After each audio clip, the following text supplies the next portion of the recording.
Terungkap, ini nilai kontrak EPC smelter Freeport di Gresik.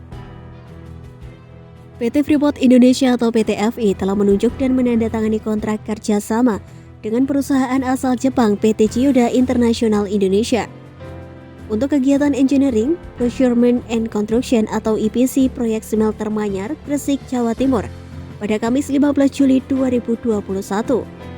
Kontrak ini mencakup pengerjaan proyek pembangunan smelter berkapasitas 1,7 juta ton pengolahan konsentrat per tahun, serta fasilitas Precious Metal Refinery atau PMR di kawasan Java Integrated Industrial and Port Estate atau JIIP Gresik, Jawa Timur. Adapun produk dari hasil smelter ini yakni sekitar 600.000 ton katoda tembaga per tahun. Meski sebelumnya PT FI enggan menyebutkan nilai kontrak EPC proyek smelter ini, namun Freeport-McMoRan atau FCE pemegang 49% saham PT FI mengungkapkan dalam laporan kinerja semester 1 2021 pekan lalu, 22 Juli 2021 bahwa nilai kontrak EPC ini diperkirakan sekitar 2,8 miliar US dollar atau sekitar 40,6 triliun rupiah. Diasumsikan dari kurs 14.500 rupiah per US dollar. Nilai tersebut tidak termasuk bunga yang dikapitalisasi, biaya pemilik, dan uji coba. Sebelumnya Direktur Utama MINDID Orias Petrus Mudak sempat menuturkan bahwa perkiraan nilai investasi untuk pembangunan proyek smelter baru Freeport di Manyar, JIIP Gresik ini mencapai 3 miliar US dollar. Bahkan, FCE memperkirakan proyek baru tuntas pada tahun 2024.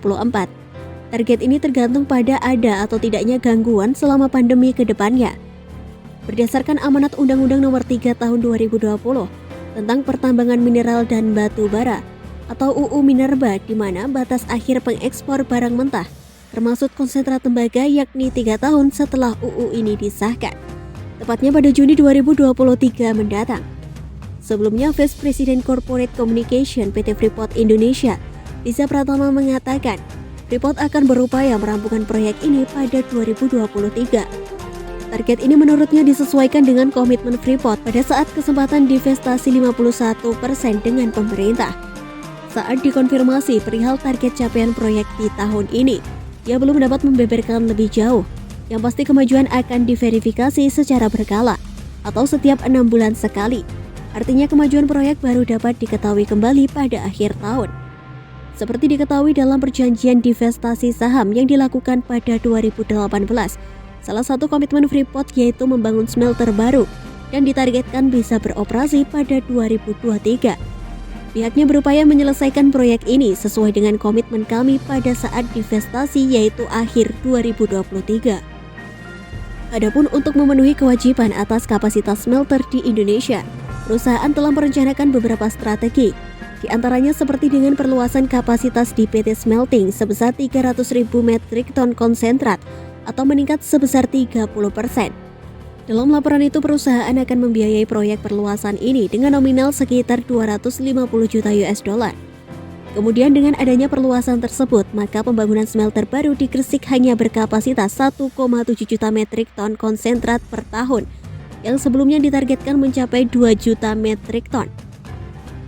Pada Juli 2021, PT FI memberikan kontrak konstruksi pada PT Chiyoda International Indonesia dengan perkiraan biaya 2,8 miliar US dollar.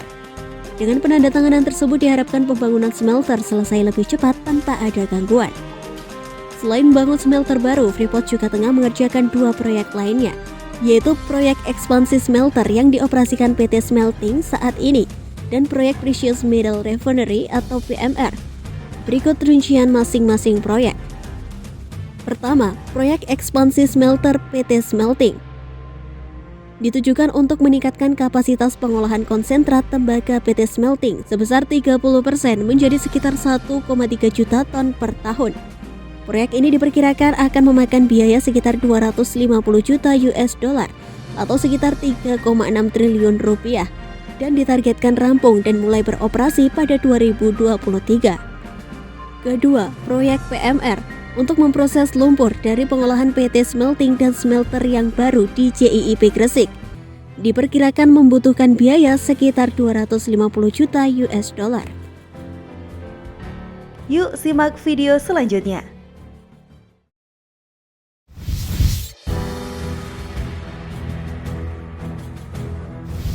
Peran serta Pertamina siap distribusikan 100 ton oksigen bantuan India.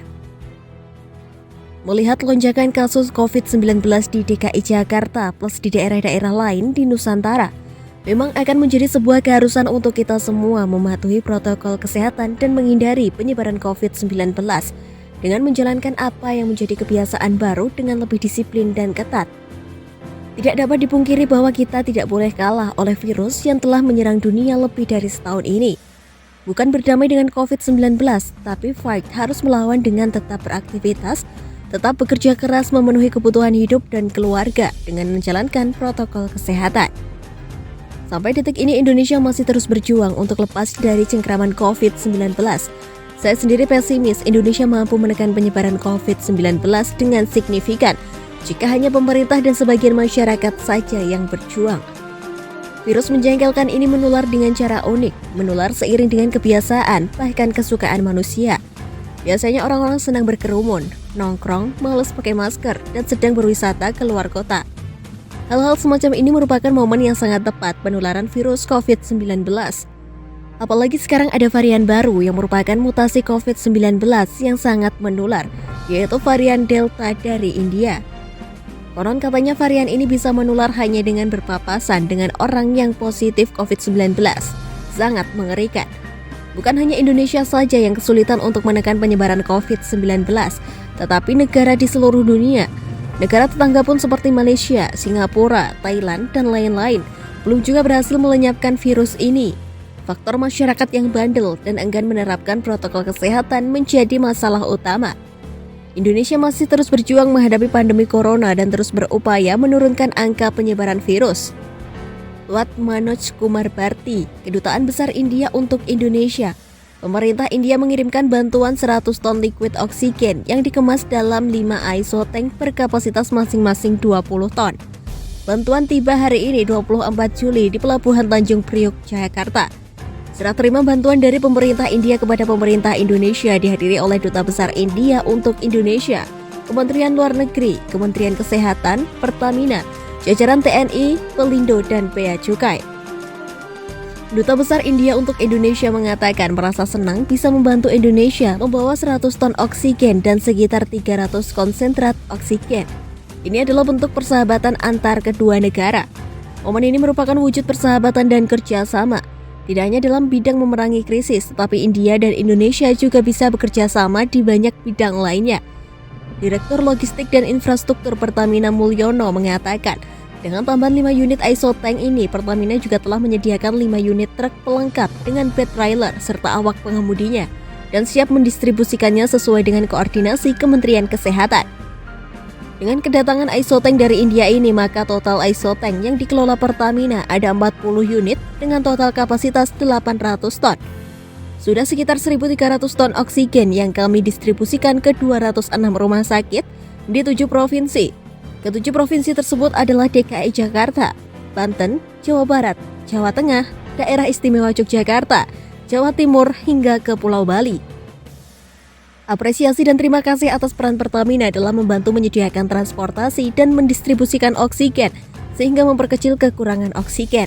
Nantinya oksigen yang didistribusikan melalui bantuan transportasi Pertamina akan dimanfaatkan bukan hanya di Pulau Jawa dan Bali saja, tetapi juga di luar Jawa seperti Kalimantan Barat, karena tren kasus COVID-19 ada kemungkinan meningkat di luar Jawa Bali.